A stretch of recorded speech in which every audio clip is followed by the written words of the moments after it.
Hi, everyone. Welcome to this episode of Claims Never Sleep. I'm your host, Megan Henry, and I am on my own today, but I'm not totally on my own because I'm joined by Georgia Steele. And Georgia has so much to talk about. She is in the design and engineering space. So, as you know, there's lots of issues in that space with risk management and risk transfer. And because anytime you're dealing with construction, contracts are king. So, she's got a lot to say about that, and she has an exciting adventure on the horizon. So stay tuned because we're going to see Georgia again after this episode as well. So let me bring her in. This is the Claims Never Sleep podcast, presented by Cruiser Mitchell, with your host, Megan Henry. Good morning, Georgia. Welcome to Claims Never Sleep. I'm so happy to have you. Thanks, Megan. I'm excited to be here. And I just so our listeners know, like, I feel like I'm a broken record with this, but you and I had talked so long ago, and it took us a while to get this on the schedule because you're just a very busy lady. I am a busy lady. Yes, I've been traveling a lot, and in between, one position to the other. So yeah, it's been a very busy few months since we first spoke. Yes. And it's funny because we're not trying to tease everyone who's listening. We're going to get there, but when we were chatting about the podcast and the scope and what we wanted to talk about, at the end of the call, you're like, "Oh, by the way, so I'm actually accepted a position," and I was like, "Okay, well, sounds like you're going to be a little bit busy. We might want to push this podcast out a little bit." And you're like, "No, it'll be fine." And then lo and behold, you're like, "Wait, I'm traveling here." Yeah. Like I onboarded at a new company and I was off to London to onboard. So amazing. And I hope you had the best time. Huh? I'm sorry. I hope you had the best time too. I did. It was really exciting. That was my first time ever going to London. So this year has been amazing as far as travel and career growth. And yes. Well, before we hop into that, I just want to know any specific highlights, other unwork related highlights to your trip to London. Just walking around, and the city is so old, right? And the streets are cobblestone, and you're walking and you're like, "Oh my gosh, like how many people have walked this street before me? Who has walked this street?" Another cool thing is, I think it was Iron Maiden was playing on the street in London. What? Really? Yeah. So I have this little clip of them doing a concert. It was so weird though, because they had it fenced off, and so you couldn't really see, but I held the phone up so I could see, and there was people all around. It was amazing. Wow. So, and I got a picture with a red phone booth, which that's obligatory. It is. I have one of those too from I went in college, and I have a picture of me on the phone in there. It wouldn't open, so I was just hugging it. Oh, well, that's fair. Well, I love hearing about it, and I'm sure we're going to talk more about your London and new work adventures. But first, let's talk about how you got here. So, oh my gosh. Yeah. So as everyone knows who listens to this podcast, is I love to chat with people about how you got into insurance and claims and just this industry in general, because everyone's path is so different and interesting and unique. And I love to highlight it because I think it just also highlights how unique our industry is and how you can come from every different angle, and you come in and you do all these different things, and we kind of all work together on this simultaneous machine, so to speak, of insurance and risk management. So what was your path? Well, I actually started out going to school for criminal justice. And that actually got me a job as a court clerk in Aurora, where I grew up. Yeah. So I was a court clerk for a few years, and then an attorney scooped me up from there. And, because obviously you're working with attorneys every day. So I started working for attorneys' offices, and I worked at a couple different offices. So I did criminal law plus civil litigation and family law. So I got to dabble in a little bit of everything, and it gave me really good experience because this is in my early 20s when I was doing this. And then I got a job in risk management with the school district that I grew up in. And the boss that I had there was an amazing mentor. And that's where I really got my insurance background from. So I had, the experience with the courts and my schooling in criminal justice, and then getting that risk management side started there.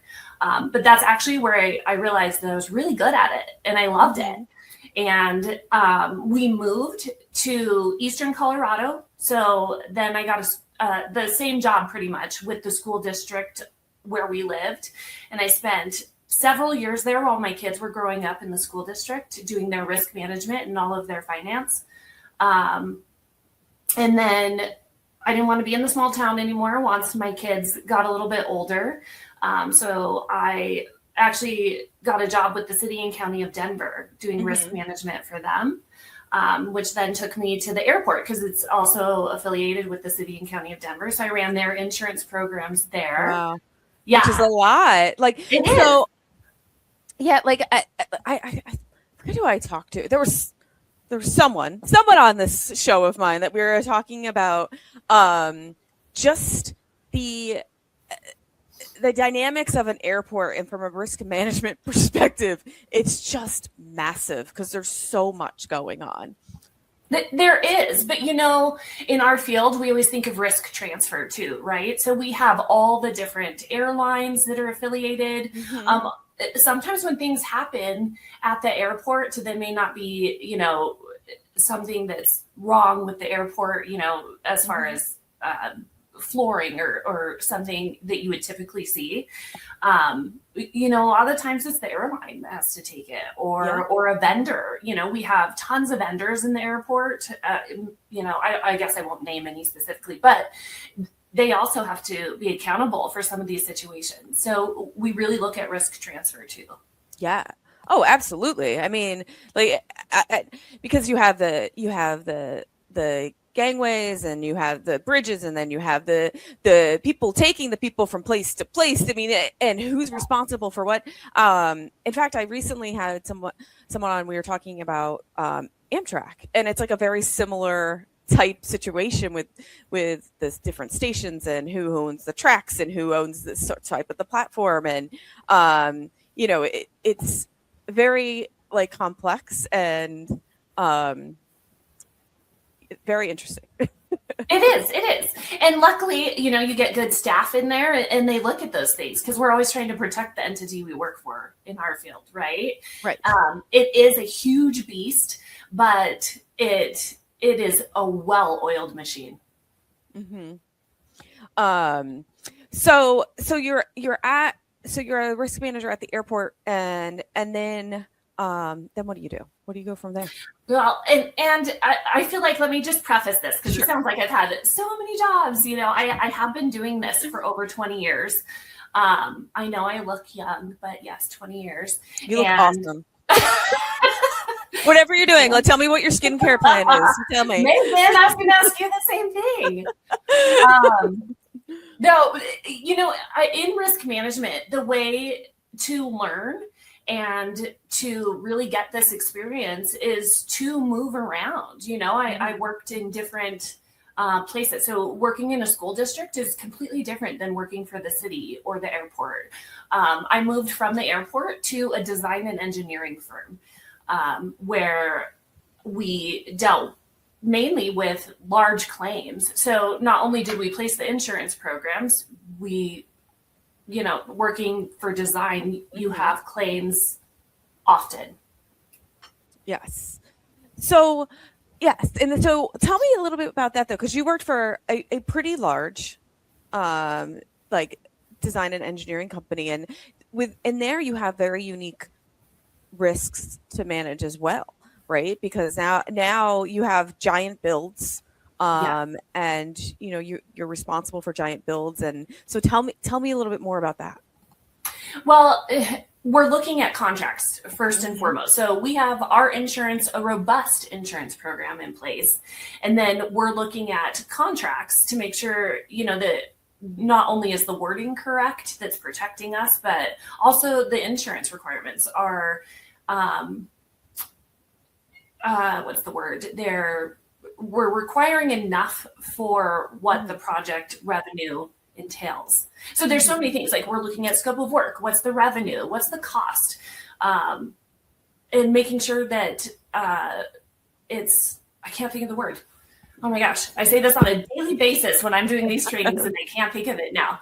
You want to require the correct requirements for large contracts. So that's our first, risk area that we're looking at.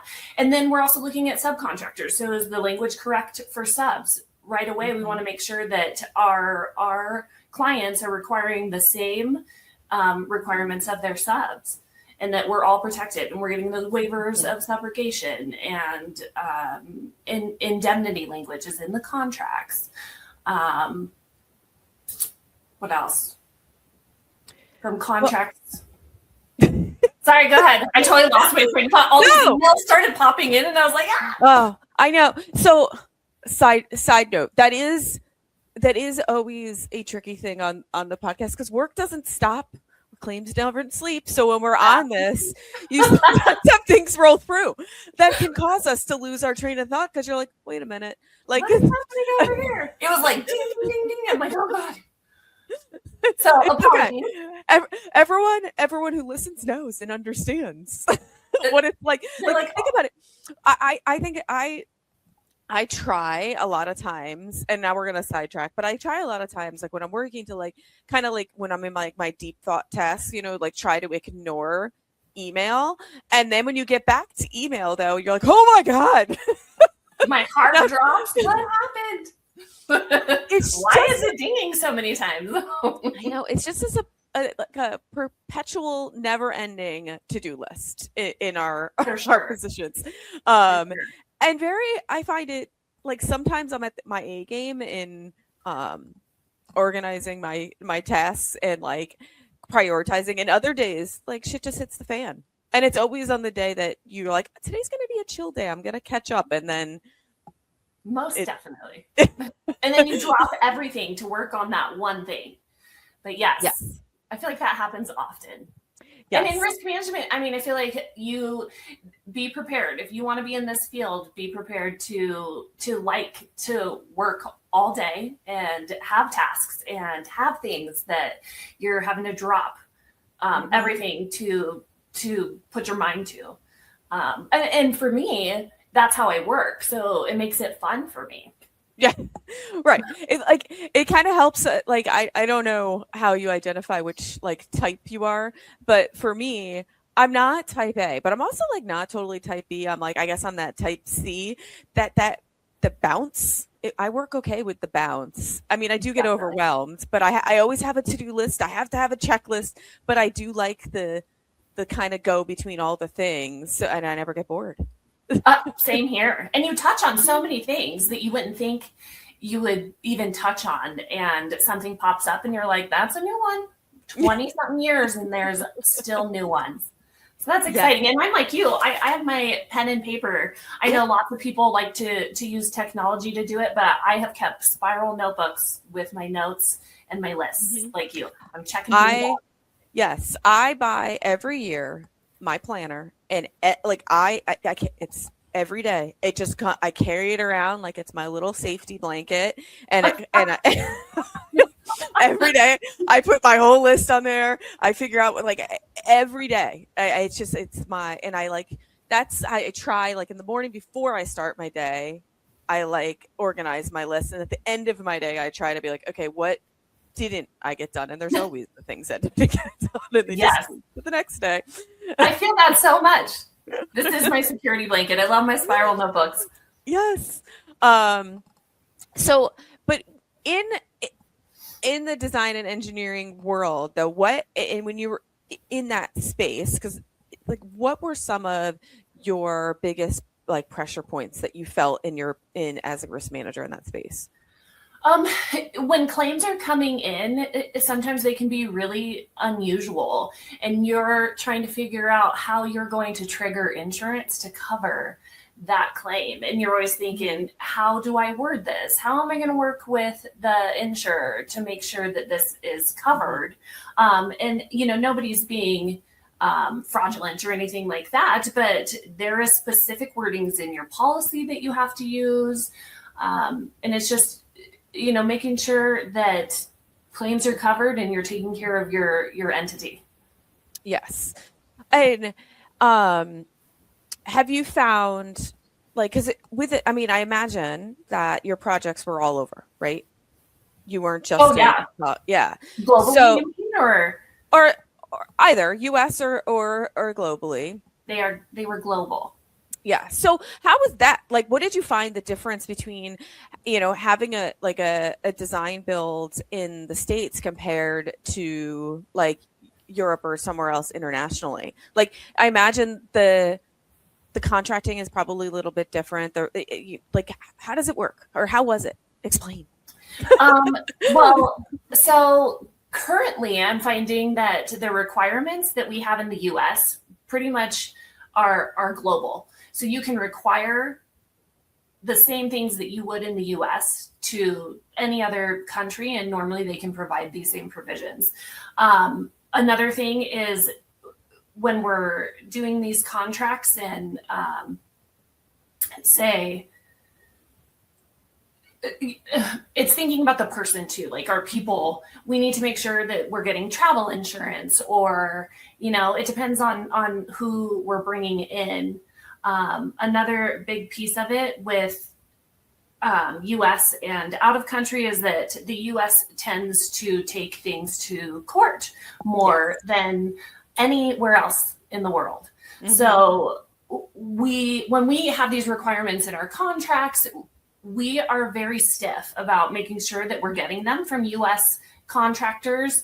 And you can be a little bit more lenient when you're working with global, just because they, Canada, for instance, they have an overall work comp program. So know that their employees are going to be covered, or their auto coverage is same sort of deal. It's a huge auto plan that they have, and it's not necessarily, I mean, they carry auto coverage, but their plans don't work the same way.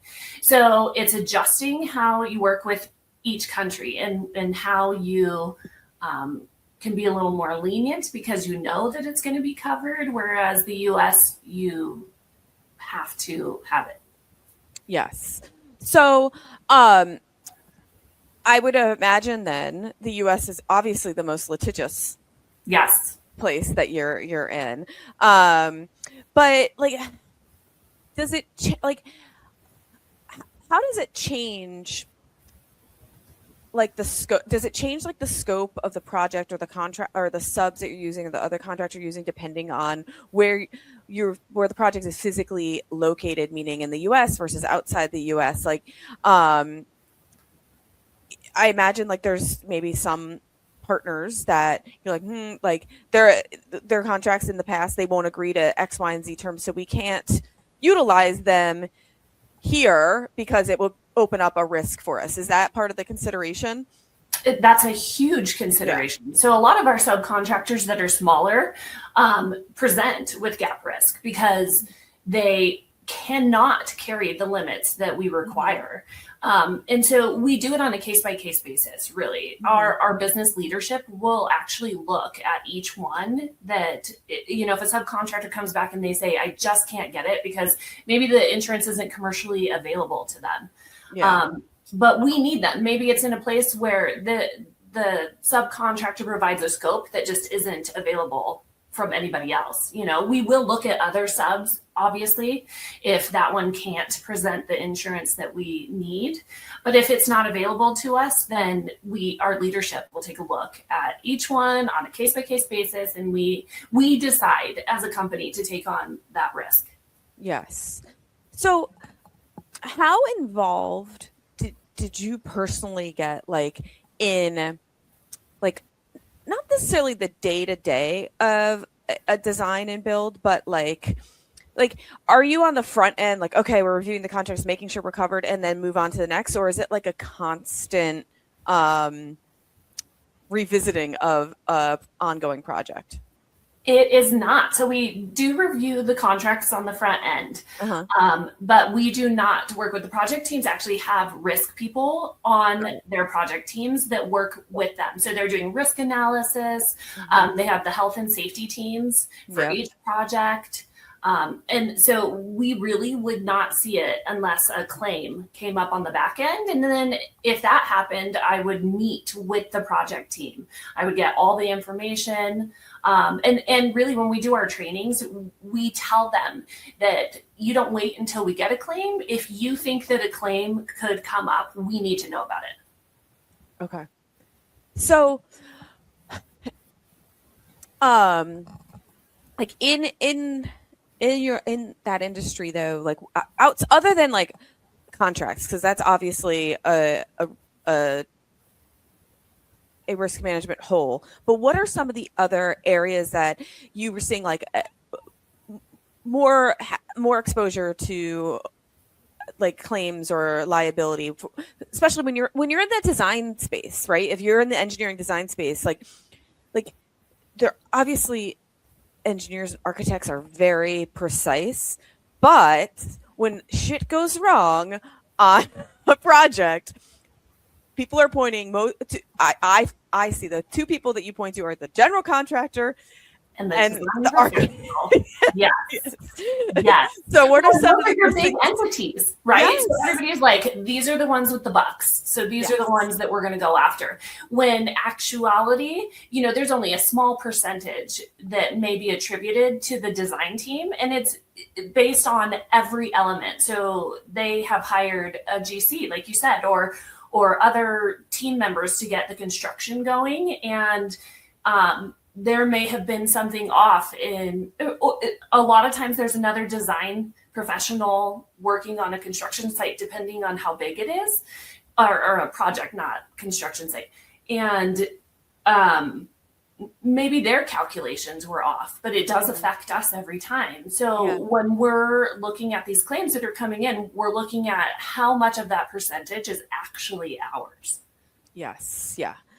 And what about when you have, like, a lot of times it's like this comes into play, I feel like more often than in like defect type claims. But then what if you have an actual accident? Like, I've been involved in a lot of these construction casualty claims, and even then you still are looking to the design team. Maybe the beam fell because were the specs correct in the drawings, and how did the who was controlling the site, and so do you see a lot of that as well? We do, and rather than that falling under our professional, that would fall under our general liability. Yes. As long as it wasn't a worker, but a lot of times too, we're looking at it the same way. How much is actually us? Where were they at on the site? Did we even design that area? Because a lot of times we'll get those claims in and we didn't even touch that piece where something happened. But at the same time, we want to protect people. So we are all about looking at the claim and making sure that we're doing our due diligence in our piece. Yes. So, during your time there and working on, these types of claims, have you seen like the industry evolve at all, and things like certain things pop up more that you weren't seeing earlier, and now you're seeing them like kind of pop up now that were like kind of new, or not new, but just different from types of claims or issues that you were seeing in the past? Not really. The design field is really like the same things over and over and over is what we would see. So actually it made it better, not in the fact that things happen, but for analysis and reduction of these, right? So there wasn't really new things popping up. You have the instance with, a claim where somebody got hurt, where maybe something fell off a building or they stepped wrong and hurt themselves on a designed sidewalk or something, so you have those instances that are new in that respect. But really it's the same sort of claims that come down the pipeline. One of the claims that I saw the most is when we put in the sewer pipes to test the water. People tripping on those, Oh, or of course. a cap is open and somebody stepped in it, or I mean, they're small. You can't really stick your whole foot in these, or the concrete or whatever they've put up around to these has eroded over time. And so then they try to make claims for that. So you're talking about like, so you have like a new claim that pertains to a build that happened many, many years ago for like yes. So those are fun. Yes. You're like, wait a minute. We worked on this project 12 years ago, and you're telling me that over time this may have eroded or rusted or something happened over time, and someone else has been there and watching it, or allegedly watching it, and now it's on us. Those are wonderful. Don't you love when those come across your desk? I do, but I always go back to that contract. We have safeties in place, right? Like, you are to maintain your property once this is handed over to you. There's another, way that we're looking at it, though, because maybe we are still testing the soil or the water or whatever it may be. And so we still have a hand in it. So a piece of that does go to us, even if it is 12 years later, I had a matter, I guess it was a while ago now, but it was an old renovation of a location that, I don't even know when the renovation happened, like 10, 12 years ago, and it involved like a drain in a bathroom, and a woman tripped over the drain in the bathroom, and it was slightly sunken in, and probably it may have been part of the design somewhat, so the water would flow down to that drain, but then the drain itself hadn't been replaced during the renovation of the bathroom, so maybe it should have. So then it was like finger pointing to everybody involved, which is a plaintiff's dream, right? Like, let's get all the defendants mad at each other and saying, oh, it was the architect's fault. No, it was the sub's fault. No, the sub did the work and the GC signed off on it. And like, rather than, there's nothing wrong with it to begin with, but it was all just pointing fingers. I mean, that has to be, that it is the best thing that can ever happen to a plaintiff in a case, and the worst thing that can happen for all the defendants is when we insult each other. Well, you can look at it as a positive too, because then it's not all on you. I mean, I feel in most of those cases, you're going to end up paying something, but at least a percentage of it only goes to you. And you have other defendants that are also having to pay. So, I mean, Yeah. But the other part of that, and I'm sure you keep an eye on this too, and I have to often have these conversations with my clients too. When you have these construction claims, you have like a bazillion parties, right? Yeah. And while you can identify the risk as to your client or your insured or your company as low, the defense costs can still rack up, because you have to wait. Sometimes you have to wait for everybody else to kind of get in line. And oftentimes the plaintiff is not super willing just to let you out. They want a global settlement. So then your defense costs are racking up. And then you get to a point that you have expert deadlines, and you might not see much liability, but there's going to be another expert report that's going to point the finger at you. So now you find yourself having to get an expert on board. And I imagine in your position, nothing probably frustrates you more. Although when you're the engineer and you're the designer, you're probably along for the long ride anyway. But true, but you're right. That's super frustrating when you know that your liability is super low, and you are having to go through the process. So in my head, when those come up and I'm frustrated about it, I'm like, you know what? It's okay. Like, when we put our insurance policy into place, we made sure that those legal fees erode the deductible. So at least if we get to a point where, we reach the cap on the deductible, then the insurer is paying for some of those costs. Mhm. So, I mean, that's always something to look at when you're placing an insurance program, because Yeah. they don't always erode the deductible. Yeah, but oftentimes I think in your field they do. And that is always something I'm mindful of too. Like the more we fight back and forth, the less money is going to have to put towards this claim. Agreed. I can tell you our business lines did not like seeing those come out of their pot, Yes.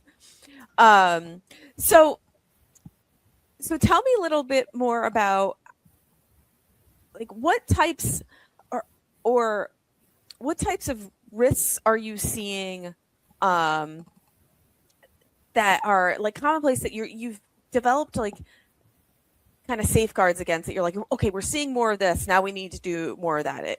Is there anything in that realm that you had to like kind of after seeing a bunch of claims pop, you're like, okay, this is becoming a trend, like maybe we need to have some safeguards in for this? So we do that often, all the project teams, our legal staff, everybody has to add a lessons learned to anything that pops up. Wonderful. And then we share it throughout the team. And our team isn't super huge, so everybody knows about it. And then we're talking about it. We have what we call CPDs, and we do them, every other week. And all of us are on these calls. And if something has come up, we're talking about it. And we're always talking about ways to make sure that these things aren't continuing to happen. We, how do we get more training out to the project teams to make sure that they know this is happening, and we need them to start reviewing, when we have the lines that they're pulling their soil samples and stuff from, for example, make sure that they're checking them when they're on site. If they're on site, if we have a subcontractor that is doing the work, make sure that the subcontractor is looking at these things. Take pictures. So one of our biggest things too is to take pictures of everything. Yes. Oh yeah, I agree. I I support this message. It is better than words. It didn't happen unless you have a picture. Yeah.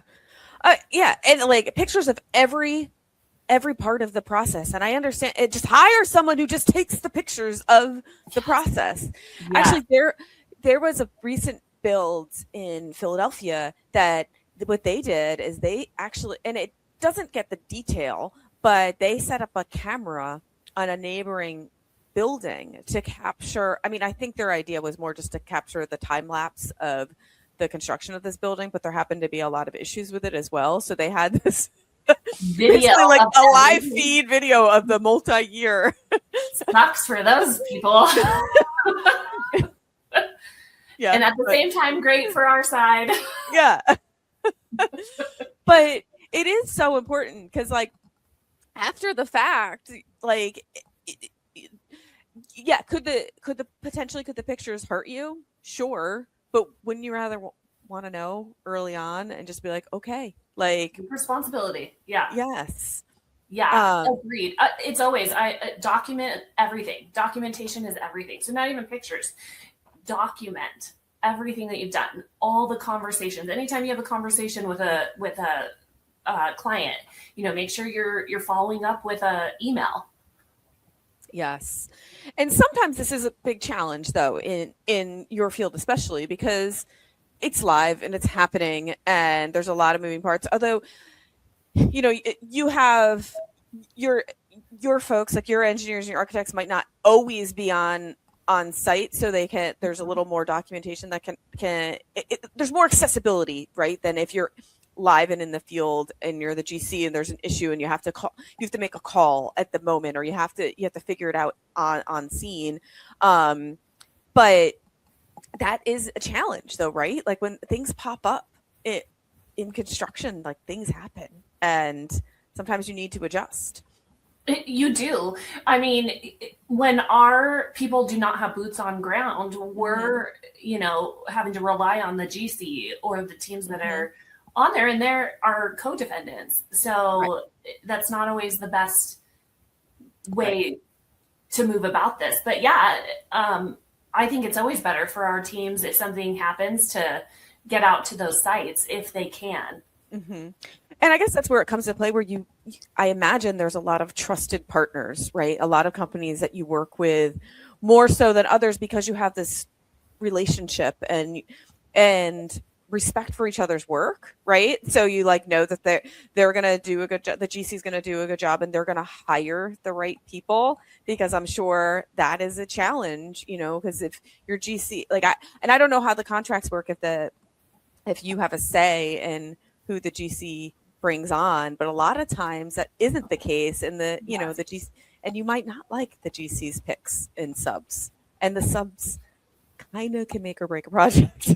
They can, and that's why you start in the front of that and require that those subs carry the same insurance coverages, indemnifications, provisions as your GC or whoever you're hiring on, so that you are protected, because subcontractors sometimes are the ones that can cause the problem that comes all the way up to the top. Yes. I mean, I've unfortunately been on the end of defending some of those subs. and sometimes the subs have done what they were supposed to do, but sometimes the liability ends up flowing down to them as well, which is unfortunate for like a little small, like mom and pop. And that's difficult for a position that they can be in too. But I've also been in the position that you see some of these GCs that sometimes hire terrible subcontractors. And it sinks the ship sometimes. Agreed. And you're right, though. We do build those relationships with a lot of our subs that we use, and they will use them on other projects. I mean, and we do, we have the list like other companies where we have subcontractors that have been cleared. Like, we've checked all of their insurance already. We know that we've used them on other projects, and our project teams can go into the system and see these subs that we've used and are approved. Yeah. So tell me this though, and this is not necessarily related to insurance or claims, but just evolution of construction and time. But like, what have you seen that's changed in the construction industry as we move towards greener models and being more careful with the environment, and just working in like solar, all these other things that you tend to work in? Like, what have you? I imagine you've seen a rise of like this an emphasis on being like planet conscious in build. So what are you seeing on your end? So I've seen, I would say that over the last few years, I've seen a lot more due diligence on sustainability. Mm-hmm. So they're doing the reports and the analysis on the projects or the land before they're building on them. Mm-hmm. They have to, how does it affect the environment? We've also seen where some of our insurers have provided funds. So when we pay those premiums, they will use a portion of those premiums to allow us to work on a project. I was trying to remember, there was one that we had at the airport where we did fire mitigation. One of our project teams worked on fire mitigation because we are in eastern Colorado. So there's lots of prairie land, prairie grass. Yeah. Mm-hmm. So they got to do a whole project on fire mitigation out by the airport because they provided these funds. You don't see that ever. Mm-hmm. So this just happened in the last few years that they started providing this, because also it helps them, right? It's protecting the coverages that they have to pay out when they provide these funds to do these projects. I know when we do marketing presentations, we are also providing these analysis and sustainability reports. We do noise studies where I'm at now.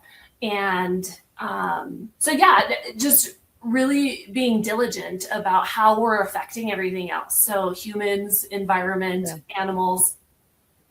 And I love that, because I love that, like, I feel like there is more awareness on how, like, construction needs to happen, right? And how it impacts the environment around it and how we can do it differently so it doesn't negatively impact the environment around it. But like, look, I mean, we've learned over the years, right? There was lots of old construction that is major problems. Like, look at all these asbestos claims, like that seemed like a great idea.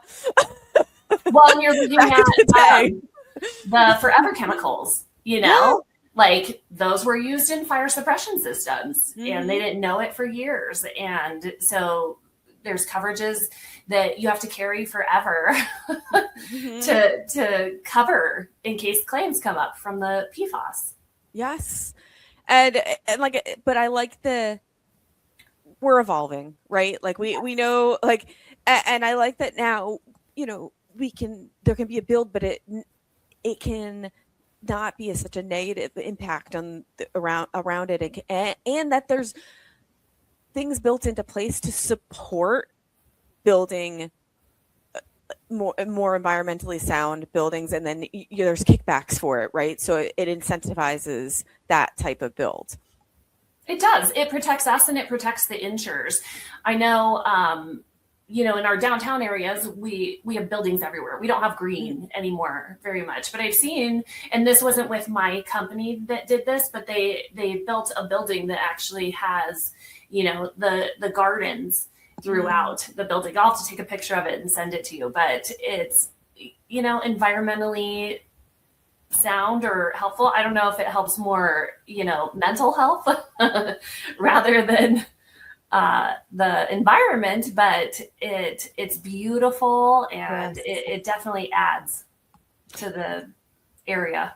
Yeah, it's like, but they did this recently in Philadelphia and in New York. Like they've kind of repurposed in Philly. It's like an old train track that wasn't being used anymore, and they repurposed it and made it like a greenway. So it's more added green for the city, but it. And I think they put solar up there, like other ways to like utilize space so we don't have dead unused space, and it also adds some beautification to it as well. Well, and I feel like, the cities, when you're getting these permits and stuff, they have requirements now of so much greenery that has to be put into some of these designs or grass areas, or, so I think that where we're building also is more thoughtful of this. Yes. So, unfortunately we are almost out of time, but I have two more things I wanted to touch on before we close up. So it's a preview. So, because we've talked about it earlier that you have moved on to a new position. And let me just briefly say, like, you don't need to say where you're at specifically, but like what you're doing now, so we can like give a little teaser as to what we may talk about in a little while moving forward. Because you're coming back late, everyone. Most definitely. So I am now with a company that builds data centers. So we're very different than what you were building before. Yes. And it moves into operational, right? So we only have so many data centers that we're building, but this is a global program. They're all over the world. So hence the travel that I now get to do, which is really exciting. So it's newer. So we don't have claims, knock on wood, just yet, but this will be an interesting area. You just don't know what's going to come down the pipeline. Right now, we've built the insurance programs for these. Yeah. So I was actually hired to do the US programs. And my director is based in London, but once we got into the nitty-gritty of things, we realized that it's better to just be global and handle all of the programs. So I actually am the global insurance manager for this data center build and operation. Awesome. Good. Yeah. Thank you. This is what I can't wait to talk about too, is you building it up, because it's a more or less a startup, and you know how the challenges that you're facing and how different it is from from where you were, because you're starting like at the ground, which is all very exciting and scary all at the same time. It is. It's so exciting. You know, the only difference right now is that the insurance market isn't, they're new with data centers too, right? Mm-hmm. So they need all this information to be able to provide us insurance. And so it is different, because when you're working in design and architecture, they know what they're looking at. You have an abundance of insurers who are willing to provide insurance, whereas data centers, not quite as much. And these are huge builds. Yeah, I'm sure. So I can't wait to have you back and hear more about that, as everybody else is different. But before I let you go, something I ask everyone who comes on this program, knowing what you know now, what advice would you give your younger self? Oh, holy cow. I wish I was prepared for that one. I know. And I do not, I mean, I guess people, if you listen, you know it's coming, but it's the hardest question I ask. Everything else is softballs. It is. I agree. Gosh, I started out in this field in my 20s, and I love every experience that I had to get here. So I wouldn't change any of that for the world. One thing that has helped me tremendously in this field is that risk management really is a part of finance. So I think I would have started out in accounting before, like, that's what I would have started out in. That's what I would have gotten myself into to grow in this field. Yeah, that's actually really sound advice too, because you don't think about the numbers aspect of risk management and just like underwriting and reserves and all of that. Like it is. In any organization that you're in, risk management is a part of the finance department. So I did go back to school for accounting later in life, but I think that I would have started off there. So if anybody else is looking to get into risk management, finances is a huge piece. Great advice. Well, Georgia, it was such a pleasure seeing you in person, hearing about what you've done, and I cannot wait to have you back and we can talk more about your new exciting adventure. Not that your old adventure was unexciting, but the new exciting adventure. Well, thanks, Megan. I was happy to be here. I enjoyed speaking with you, and I can't wait to come back. Yes, me too. So thanks for joining us. And of course, for everyone who's listening in, please like and subscribe to Claims Never Sleep. You can find us on your favorite streaming platform as well as YouTube. And thanks for tuning in. This is the Claims Never Sleep podcast, presented by Cruiser Mitchell, with your host, Megan Henry.